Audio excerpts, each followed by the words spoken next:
Bonjour à tous, donc je vous retrouve cette fois-ci à Londres. Je suis revenue en Europe, enfin Union Européenne pour l'instant. Et du coup j'ai forcément ressorti mon bonnet et puis mon anorak, donc ça fait un peu drôle. Mais il y a quand même des jolies choses à voir sur Londres, donc je vais vous faire visiter aujourd'hui cette ville. Moi je suis devenue fille au père ici. Donc je m'occupe de deux enfants qui sont dans le quartier français au lycée de South Kensington. Là derrière moi vous avez donc South Kensington et le quartier français. Je sais pas si vous voyez bien. Donc avec des petites maisons avec des arcs comme ça. Et vous allez voir le musée d'histoire naturelle juste derrière moi ici. Voilà, et puis c'est parti pour une journée intense. À tout à l'heure.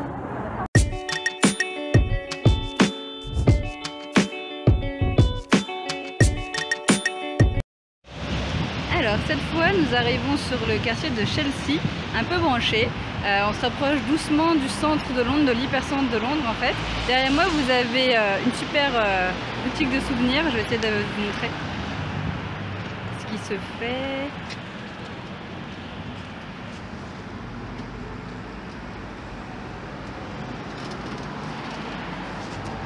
Et est-ce qu'on a des trucs un peu kitsch? Là peut-être plus vous avez les t-shirts et tout ça.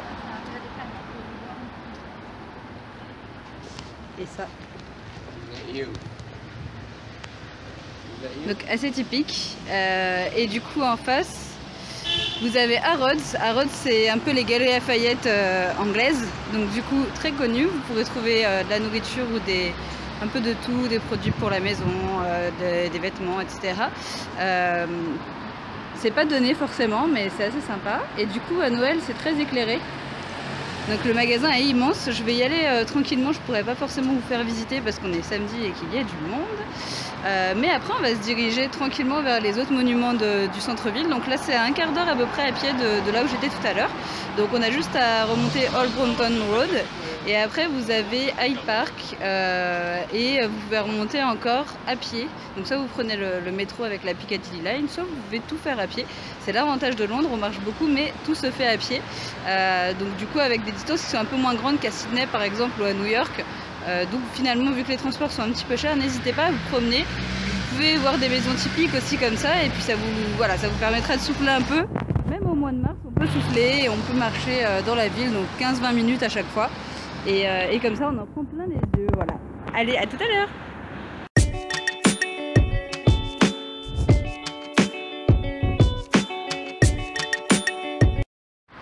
Alors, nous voilà maintenant à Buckingham Palace, le fameux, on ne pouvait pas le rater. Faites coucou au prince ou à Kate Middleton si vous les croisez. Moi je les ai pas aperçus, mais on sait jamais.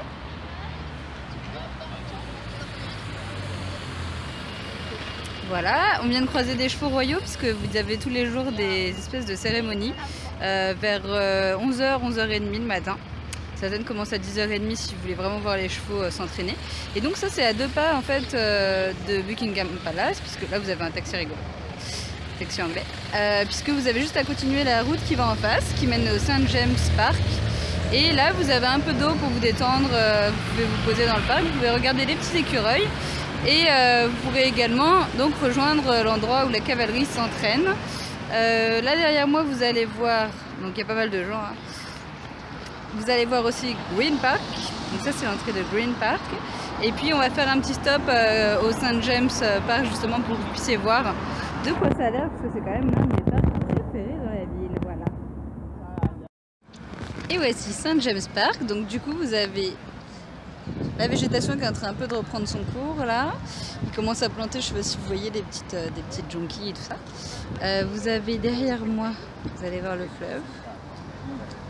Donc c'est la rivière, c'est la Tamise. Et du coup donc, vous pouvez vous promener là. Là j'ai pas vu d'écureuil, mais si j'en vois un je vous dis. Et si on s'approche, vous voyez l'eau ici. Donc là c'est un peu occupé parce qu'on est samedi, donc pareil, il y a pas mal de gens qui se promènent. Par contre, c'est vrai que c'est assez agréable et du coup, c'est juste à 2 pas de Buckingham Palace. Donc, vous pouvez rejoindre jusqu'à Covent Garden et Trafalgar Square de l'autre côté, de façon un peu plus agréable que si vous passez par les grandes artères. On continue.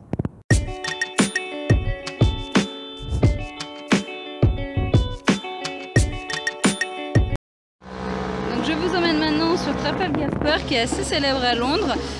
Du coup, vous avez une place avec 4 gros lions autour du pylône qui symbolisent la royauté. Pas mal de petits concerts de rue, je ne sais pas si vous voyez là, ici. Du coup, vous avez une place qui est assez célèbre puisqu'il y a beaucoup de grosses fontaines. Vous avez aussi Napoléon en haut de la tour qui symbolise finalement la bataille de Trafalgar. Et du coup, vous allez avoir, donc ça c'est connu, c'est le National Gallery. Et juste à côté, le Portrait Gallery que je vous conseille puisque ça va vous permettre de visiter des musées qui sont gratuits avec beaucoup de sculptures, beaucoup de peintures. Dans le Portrait Gallery, vous allez avoir l'arbre généalogique de la famille royale et ça va jusqu'à donc William et Kate Middleton.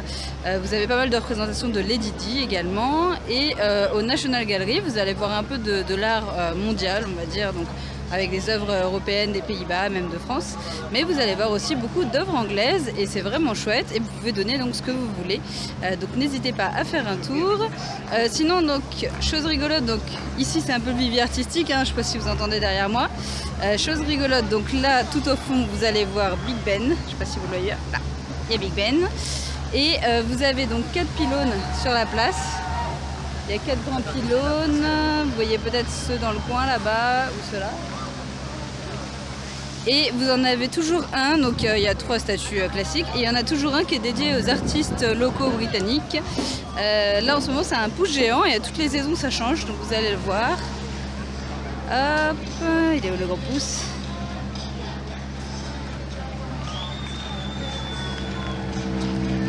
Voilà, donc du coup c'est une place qui est assez animée. Vous y passerez forcément parce qu'il y a toujours quelque chose à faire à Trafalgar Square. Là c'est un peu bondé le samedi et le dimanche, donc allez-y plutôt en semaine si vous pouvez.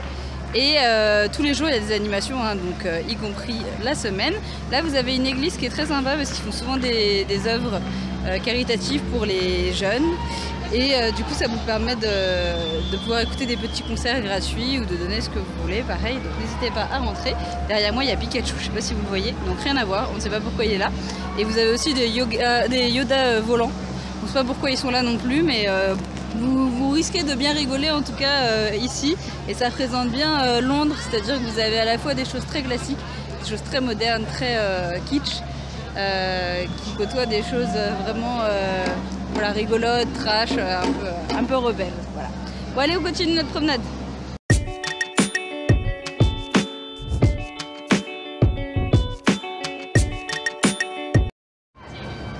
Nous voilà devant l'abbaye de Westminster, que vous voyez par ici.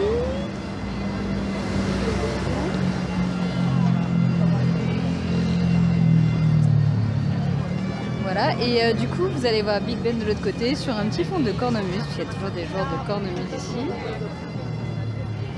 J'essaie de me faufiler entre les gens.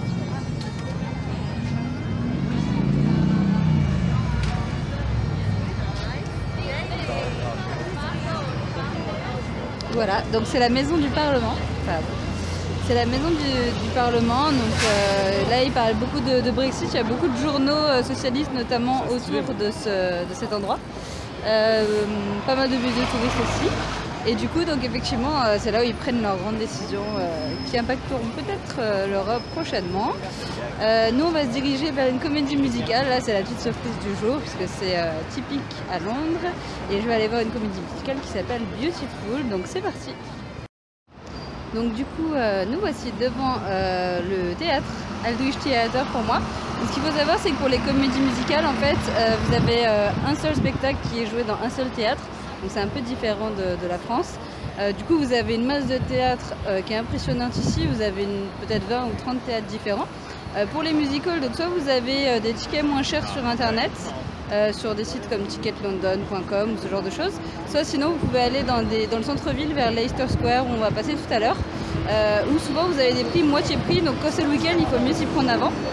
Où vous pouvez avoir une vue partielle parfois, mais moi par exemple du coup j'ai payé l'équivalent de 18 livres pour le spectacle. Normalement il en vaut à peu près 30 ou 40, donc c'était plutôt cool. Et donc je vais voir Beautiful. Beautiful, c'est l'histoire de Carole King, donc sa vie, elle a écrit en fait pour des grandes stars comme Aretha Franklin, donc ça va être plutôt de la soul music et des paillettes. Moi je suis très friande de ce genre de spectacle là, j'aime beaucoup. Je vous donnerai mes impressions quand on sort et puis après on ira vraiment sur nos derniers points du centre-ville, en fait, dans l'hypercentre, vers les écrans de Piccadilly Circus et Leicester Square. Et je vous dis à tout à l'heure.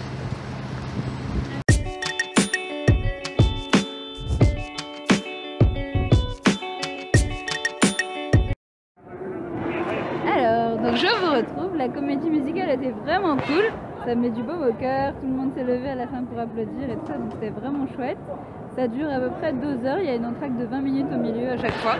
Et du coup, même en étant très très haut, du coup, je voyais toutes les chorégraphies et tout. Il y avait des beaux jeux de lumière, des beaux costumes. Donc, je vous recommande Beautiful. C'était vraiment chouette au Aldwych Theatre. Là, on se trouve à Covent Garden où il y a de l'action aussi. Donc à Covent Garden, vous avez beaucoup de spectacles et beaucoup de marchés. Vous avez un marché à l'extérieur qui est pour les touristes. Donc en fait, ça fait comme une halle géante comme ça. Vous avez d'un côté où il y a le marché pour les touristes. Après, vous allez avoir le Royal Opera House, donc le ballet. Et après, vous allez avoir des chanteurs qui sont disséminés ou des artistes de rue qui font des spectacles comme on entend derrière moi. Généralement, vous avez au moins 1 ou 2 spectacles par matin, après-midi et soir, donc il y en aura pour tous les goûts. Et du coup, vous avez aussi des marchés artisanaux comme vous avez derrière moi. Donc là, vous voyez les halles, voilà. C'est dépassé par-dessus les jours.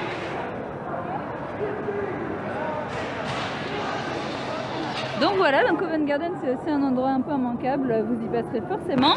Pourquoi? Parce qu'autour vous avez aussi toutes les boutiques et que ça touche Leicester Square où on va se diriger maintenant. Le soir c'est un peu plus calme Covent Garden, vous allez trouver des petits restaurants si vous voulez pour manger. Mais vous n'allez pas forcément trouver une méga animation à part les théâtres. Donc soit vous allez voir un théâtre, une comédie musicale, soit vous allez voir les artistes de rue et juste faire un petit resto. Puis après vous allez rentrer tranquillement à la maison. Et le dernier endroit où on va se diriger maintenant, donc Leicester Square et Piccadilly Circus, vous allez voir que là du coup c'est plus animé pour le soir avec des pubs et des artistes de rue plutôt le soir. Il y a des très beaux éclairages aussi la nuit. On n'aura pas le temps d'aller, de passer de nuit je pense, ni de passer, parce que ça rend pas très bien avec l'appareil photo, je suis désolée, ni de passer sur Oxford Circus et Oxford Street. Si vous devez faire du shopping, notamment chez Primark, vous en avez 2 à Oxford Circus, vous avez également Topshop et vous allez avoir toutes les marques les plus connues de vêtements notamment, donc c'est l'immanquable si vous voulez faire du shopping. Oxford Street, ça se trouve juste derrière Leicester Square où on filme maintenant. Et puis on est parti.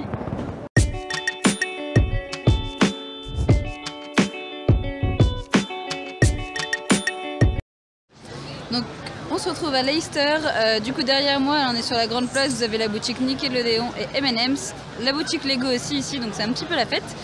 Vous avez tous les pubs pour sortir, ils organisent régulièrement ce qu'on appelle des pub crawls, donc c'est 3 ou 4 bars les uns à la suite des autres. Tapez Pub Crawl London, vous allez sans doute trouver, et tout se passe sur Leicester, donc sur cette place, et dans le quartier de Soho qui est juste derrière, qui est le quartier gay et le quartier aussi Chinatown. Du coup là derrière moi vous allez voir un peu la place.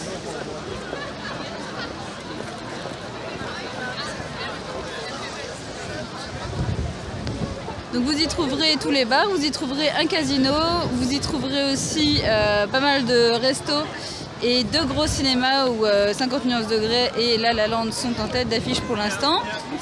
Vous y trouverez beaucoup de spectacles de rue aussi et beaucoup de monde, donc faites attention à vous et à vos affaires. Et en tout cas voilà, c'est plutôt le quartier pour sortir, donc n'hésitez pas à venir là pour boire un verre. Et donc les boutiques pour les théâtres se trouvent soit sur cette place là, par là, vous avez la boutique officielle, soit sinon vous allez les voir, il y a des affiches de comédie musicale partout en fait, et c'est là où vous avez les promotions, les fameuses. Donc nous on continue, on va faire une dernière étape et puis après je vous laisse. Et voilà donc notre dernier arrêt à Piccadilly Circus. Donc là on a marché peut-être 500 mètres par rapport à Leicester. La porte du quartier chinois est juste entre les deux. Et là donc normalement, comme quoi la technologie a ses limites, vous avez des écrans numériques, mais en ce moment ils sont tout en réparation. Donc ça se trouve ici. Ça fait quand même un peu Disneyland et vous commencez à voir les lumières. Donc c'est très joli le soir ce quartier en fait. N'hésitez pas à vous promener. Et derrière moi vous avez aussi Britannia, donc qui est la super boutique de souvenirs et qui se trouve juste en face des écrans. Donc si vous avez besoin, il y a toujours un monsieur qui fait des spectacles rigolos devant, un peu excentrique. Et du coup vous avez le métro qui est juste ici.